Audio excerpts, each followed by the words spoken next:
একসময় পুরো দেশের প্রশংসার পাত্র ছিলেন দেশের অন্যতম সেরা কোচ মোহাম্মদ সালাউদ্দিন। এখন দল ব্যর্থ হলে নিয়মিতই নিন্দিত হন জাতীয় দলের এই সিনিয়র সহকারী কোচ। সালাউদ্দিন বলছেন, সমালোচনা হবে জেনেই জাতীয় দলের কোচিং প্যানেলে যুক্ত হয়েছেন তিনি। পাশাপাশি দলের ভেতরের খবর বাইরে প্রকাশ করা সদস্যদেরও দিয়েছেন হুঁশিয়ারি।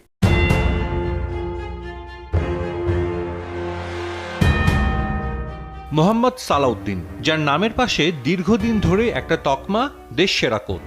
একটা সময় ক্রিকেট পাড়ায় কান পাতলেই শোনা যেত সালাউদ্দিনকে জাতীয় দলে যুক্ত করার দাবি। গেল বছর অবশেষে সেই চাওয়া পূরণ হয়। প্রথমে খণ্ডকালীন, এরপর দীর্ঘমেয়াদে বাংলাদেশ দলের সিনিয়র সহকারী কোচের দায়িত্ব পান সালাউদ্দিন। প্রায় এক বছর হতে চলল শান্ত লিটন মিরাজদের ব্যাটিং দেখভাল করছেন এই অভিজ্ঞ কোচ। আফগানিস্তানের বিপক্ষে সিরিজ হারের পর দলের ব্যাটিং নিয়ে সমালোচনার পাশাপাশি শুরু হয় সালাউদ্দিনের অন্তর্ভুক্তিতে ব্যাটারদের কতটা উন্নতি হয়েছে সেই আলোচনাও। এক এক ম্যাচে এক এক ব্যাটিং লাইন আপ, এক ম্যাচে 4 ওপেনার নামানোর মতো ঘটনা ঘটেছে সালাউদ্দিন দায়িত্বে থাকা অবস্থায়। একটা সময় যে ওয়ানডে ফরম্যাটের দাপট দেখাতো বাংলাদেশ, সেখানে এখন ধুঁকতে হচ্ছে।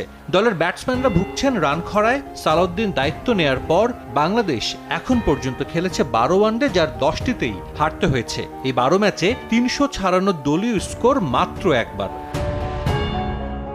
অতীতে দল হিসেবে ভালো না করলেও বড় প্রতিপক্ষের বিপক্ষে ব্যক্তিগত পারফর্ম করতেন অনেকেই। সালাউদ্দিন দায়িত্ব নেয়ার পর সেটাও যেন ভুলতে বসেছেন ক্রিকেটাররা।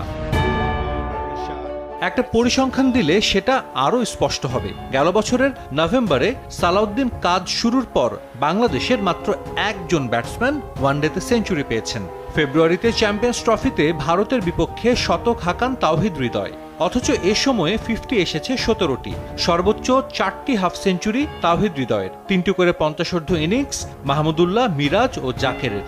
অথচ ভালো শুরু করেও ইনিংস বড় করতে পারছেন না ব্যাটসম্যানরা। ঠিক এই বিষয়টা নিয়েই কাজ করার কথা কোচের, কিন্তু আদতে কতটুকু কাজ করছেন সালাউদ্দিন?